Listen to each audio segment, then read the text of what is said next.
I thought I'd do a video just to show you how I've hacked on my sewing table that goes with my Janome Memorycraft 8900 sewing machine. This machine here is the Janome Memorycraft 10,000, which is a sewing machine that my mother-in-law gave me. It's an early inheritance present. She gave it to me a few years ago and I haven't actually done a lot with it. Like, here we are. This here will show you how old it is. She bought it back on the 8th of February 2003. So that's when she first bought this machine. There's a receipt under here as well for it. So yeah, top of the range back then. And I can tell you it sews so beautifully that I just love this machine. I haven't really utilised the embroidery functions on it yet, but I will be. I love how it does the buttonholes. I actually prefer the buttonholes on this machine even more than I like them on my Janome Memorycraft 8900. So even though she's an oldie, she sews beautifully. My Janome Memorycraft 8900 is due for a service. So I thought, I might utilise this sewing machine for my next sewing project that I'm working on. And I'll just show you what I've done because I'm sewing with stretchy knit fabrics. They're very flimsy and stretchy. I really wanted to have a flat surface to work on. So how I've hacked this on is I've sort of lined it up to my machine. I took off the attachment that goes in this section here of the machine, and I sort of just wedged my table up in, got it level, and it's not perfectly level. It's a little bit higher up on this back, only because I'll just move the camera and show you how I've sort of the feet risers weren't high enough. So what I did is these are just my pin cushions, and I've put one here and one under this foot, so that made that really, really stable. Like there's just no movement in there at all. And then in the one in the back here, I've got like a little accessory case. I'll probably just bring it over and show you. There's like a little plastic accessory box sitting underneath here, and I've done the same with the back one here. This was just a little box and it sort of sat right at the space. There's a little gap here, but that's not going to really interfere with where I'm sewing because my fabric is feeding through on this side. I'll just pop my camera back down again, get us lined up. So what I did is I got out my trusty dandy painter's tape. Painter's tape's great because it doesn't leave any sticky residue or anything like that. And if by any chance it does, I always have in my sewing room a packet of like baby wipes. Baby wipes are great. I use the baby wipes to sort of wipe everything down all the time. So that's a handy thing. I just use these ones. They're just because they're not got alcohol and things like that in them. They just wipe things down beautifully. So yeah, always have those on hand. So that was sort of how I got my height to where I wanted. Once I got my height to where I wanted, there's actually a open area under here because that on my other Janome machine that this table's designed for, it has a longer sort of section. It comes back in further. So I had this gap here, so I just got a little piece of cardboard and then I've just covered over that hole so that when I'm feeding my fabric through, like I'll grab this little piece of fabric, I can still sew and I've got a lovely flat surface to work on. So my fabric still glides over beautifully. And then I had a little bit of a gap here, like, it was only probably like 1/4 of an inch. So I just extended a piece of painter's tape across through here, put a couple of little snips here so I can still get my bobbin case in and out. So I can just click that and I can take out my bobbin case really easy, because I'll probably, might need to fill my bobbin and that while I'm there. And then there was this little bit of a rise here, like it had just a slight gap. So I just put that piece of painter's tape there. Like, it was really just so quick and easy to do. It wouldn't have even taken me 5 minutes. But the longest part was finding something to prop up my like legs on, because the little leg extenders, these do have like leg extenders. Here's one here in the middle. So you can unscrew them and screw them up and that to get the heights that you want. But unfortunately, the one on this leg, it just didn't go down quite far enough so where it sat really stable. This is just resting as well on the actual bed of the machine. So as you can see, it's really, like, I can try to move that and it's just not going anywhere. So perfect. So now I can sew with a nice flat bed for this sewing machine as well. So I'm really thrilled with my little hack that I've done. Now, I'll give you a couple of little tips while I'm here. I wanted to test out which stitches and that were going to be the best for the fabrics that I'm using for this project. And the fabrics that I'm using are actually 3 different fabrics. So I've got like a knit here, and then I've got this cotton knit as well, and then I've got a rayon stretch knit fabric too. So all I did so that I can test out the stitches is, these are just scrap pieces that were left over after I cut out the 3 different fabrics. So I grabbed some of those, and I've also got one that's got like the curved seam, because there is a couple of curved seams in the pattern that I'm using. So I want to make sure I've got a curved seam, and then I can show you as well how I'll go about lining up the fabrics and testing it out, because this is the main fabric that I'm using in the pattern, and the pattern that I'm using, it's a Butterick pattern 6136, and it's this tunic top, and I'm doing sort of like this style, but I'm going to do a little bit of a different neckband on it. So on the back of the envelope here, it shows you different ways of doing the colour blocking. I haven't quite exactly followed this. I just sort of decided what fabrics I wanted where, and I've just sort of gone along with it like that. So yeah, that's the pattern that I'm sewing. Now, what I've done here, these were my test fabrics. Again there, because I tested out, let me just show you the seams. So this was my scrap here, and what I did is I just did a double fold and picked different stitches on the machine to see sort of how stretchy they were, whether I got any buckling or warping.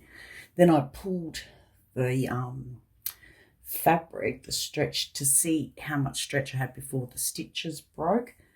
And of course, naturally, the best one that I got, the stitch that I got the best results with was this stitch here, which is the stretch stitch. But I did try a couple other stitches and that, just in case. A little light goes off on the machine when you're not using it. So that was my little test. Did the same again there, like here you can see I've tested like a straight stitch as well to see sort of how much stretch I had. And of course I don't have much before I get a thread snap. So I'm going to use the recommended stitch for this machine, which is the stretch stitch 6. Now this top, normally with a knit, most of the times I sew it on my serger. I've got a Baby Lock Evolution serger. But I've made alterations to this pattern, so I've done some added extra ease into it because it didn't quite fit me, even though the pattern sizing on the back of the chart here, can see here, like I use centimetres, so I'm in Australia. So the bust measurements were 117 centimetres to 122 centimetres. My bust is actually 127 centimetres and my upper bust is 121 centimetres. So with most patterns, I generally go with my upper bust, like that, which is above like your bust line. I take that measurement. Then I will have a look and see how much ease there is around the bust line and that there, and then I'll accommodate for that. That's a whole nother sort of topic, is like grading and sizing patterns to fit you. Like I did do a bicep adjustment because my biceps were much bigger than what are on this pattern. They don't tell you on the pattern what the bicep measurements are. So I get my pattern piece and I measure across where the bicep area is and a bit lower, because like on my upper arms, I'll just grab these here, like on my upper arm, like your bicep level is here. So sort of at that underarm sort of junction going across here. And then my arms are bigger in this whole area, not just in that one little section there. So I adjust and accommodate for that whole little area there. But I can always show you as well, if you're keen on how to adjust patterns to fit you, to get a good fit. I did a mock fitting and that with the patterns that I've adjusted. They're not stretch fabrics because I use them as my pattern pieces and that. But I think I'm going to get a really, really good fit from the adjustments that I've made. So, okay, let's go back to the stitching and how I'm going to test to see the results that I'm going to get. So, first of all, I'll do the straight seam. So, this knit fabric, you can choose sort of which sides you like on the fabric. Let's see if that will focus there. This side here has that effect. I quite like this effect because you've got these little lines there. I did pre-wash my fabrics and I also threw them in the clothes dryer. This fabric shrank the most. This fabric didn't shrink at all.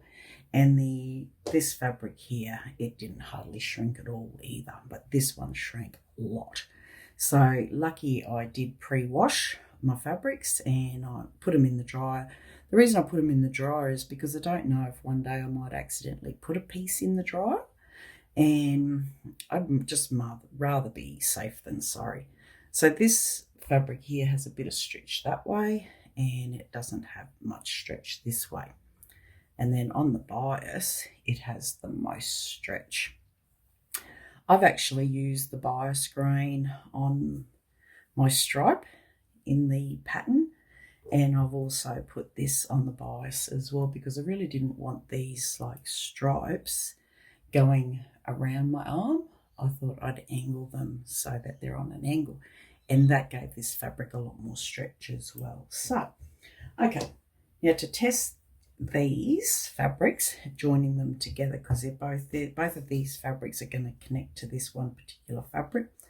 All I need to do is I'm just going to lay this fabric on that seam, sort of on that cross grain. So I'll just line that up roughly. I can probably just put it on this shorter seam edge here, save wasting my piece in case I want to test. So I'll lay that on there. So those are there. And then I'll come over to this side.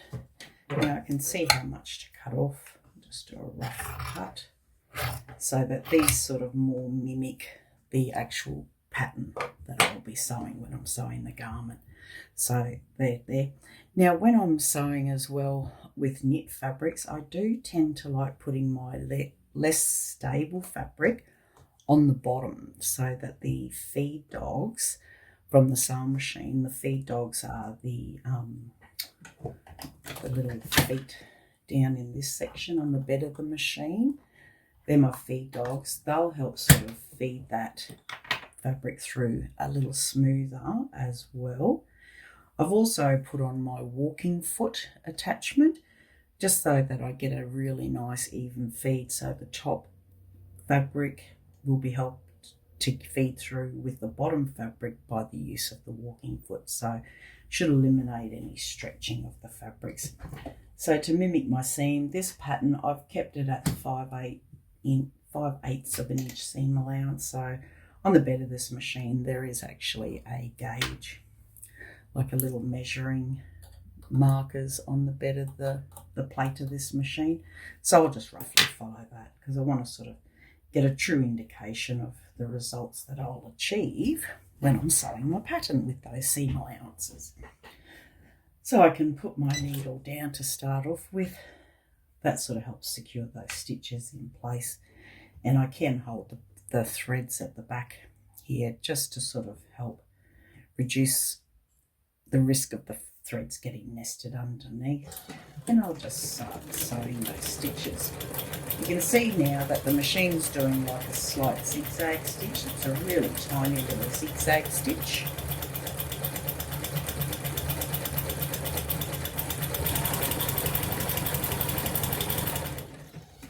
Okay, now I'll just cut those threads. So that's what the stitch looks like from this side. You can see it's like a little tiny little lightning bolts, and there's no stretching or puckering or buckling or anything like that in the stitches, which is great. And then this is the back side of the stitches as well. I think you get better focus from there. I have put a stretch needle in the machine also. This is the machine needles that I've put in. So it's the Schmetz stretch needles, and I'm using a size 75/11. It's probably this. It's the smaller needle because this fabric is quite fine.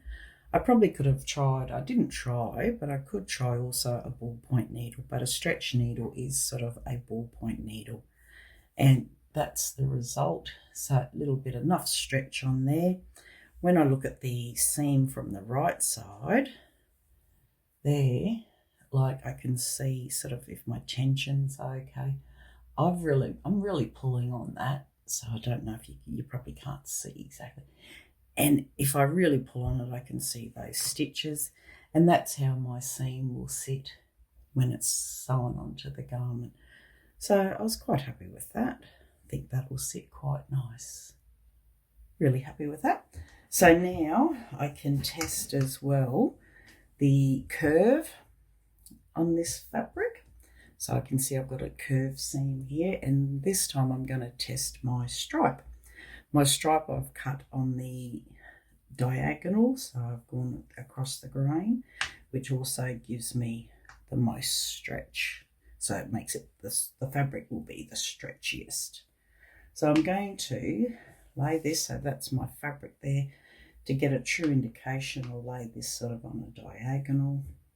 Again, I'll come over to the back and I will just trim off the excess of this fabric here so that it lines up truer to that seam. Doesn't have to be spot on perfect. You see this fabric does roll quite a bit. That's one of the things that knits tend to do. So again there, I'm going to flip this over this way because putting my least stable fabric on the bottom. Now on this knit fabric, I didn't check before I cut, there is a right side and a wrong side. This is actually the wrong side of the fabric. If you look closely, you can see it's not a perfectly sort of straight stripe. You can see where the threads blend, but on the right side of the fabric, it's a much neater stripe. So you can use either side. There's no right or wrong. If you want like a more casual sort of look, you could use that. Or if you didn't want those beautiful, you know, like perfect sort of looking stripes, this could be fun to use as well. But I've chosen to use this side on my garment. Let me just find that curved seam again. There we go. Line that up to that curved seam. Got my raw edges lined up. And I'll test sew now doing the curved seam. And there I'll line up this raw edge on that 5/8 inch mark. My threads to the back. I like to have my threads always to the back. 5/8 inch seam. Lined up my raw edges and we shall go again. I can, like on my garment, I will be doing a back stitching to lock in my thread, so I can do that on here as well. Just do that, couple of little locking stitches. And off we go. So to turn this fabric around the curve, you can see it all. I'm just using one hand here. I'm just sort of guiding that fabric by sort of twisting it with my hand as I'm going around that curve and lining up those raw edges for the seam allowance. I can do a little back stitching just to lock those stitches in place. Get the fabric out. So there again, there we can see on this fabric, really nice smooth flat seam. And on this side here, again there, I've got a really nice smooth flat seam again, so no puckering or buckling. And then when I have a look at from the right side, I've got a really nice seam finish here as well. So really happy with that. I think this stripe, this is sort of like a fun top for me to wear at home. And it's sort of a way to test a pattern. And I wanted to have some fun with the different colours that were in this top. I could have just made the top just out of just this fabric and one other colour. I couldn't get an exact match of this. I really was trying hard. I looked everywhere to get this darker sort of teal colour, and I just couldn't find it. This was the only knit fabric that I could find that sort of blended. It does sort of blend. It's not the perfect match, but because there's lighter shades of this teal colour in this print fabric, I think it still works. And I think it's going to be a fun combination. Really looking forward to seeing this one made. So, yeah, that's just a little video that I thought I'd share with you today, mainly showing you my hack of my flatbed sewing table. You can see how much easier it was for me to sew, feeding that fabric through, especially when I was going around that curve. It's so nice to have this flatbed to work on. There's all sorts of ways you can hack, but you can get pieces of wood and sort of make a template and cut it around your machine and put little legs on. So there's no reason that any of us can't have a flatbed to extend our work area of our sewing machines. So yeah, if there's any tutorials that you would like me to share on sewing any particular fabrics, I'm going to be doing the bias binding technique when I work on the sewing pattern for the nightie that I made for my mother-in-law Kerry, and the top for myself, and I've made a couple of nighties for myself. So I thought when I do that pattern up, I've got to grade it up because I'll release that pattern to sell, and I'll do full sew-along tutorials for each of the different steps in there, and I'll do like even just separate little tutorials on the different ways of adding bias binding to the raw edges so that you get a nice flat finish. Okay then, that's a little update from me and my little beautiful vintage, we'll call her vintage, Janome Memory Craft 10,000. I think you'll probably see her a bit more in some of my videos as well, because I really do love this machine. And because it's a gift from my mother-in-law, it actually has quite a special meaning for me as well. So it's always nice when someone gives you something that is so beautiful, and especially when it's something that I use. I love sewing, so, and it's the same brand. My main sewing machines are all Janome. I do love Janomes. So yeah, okay then, bye for now.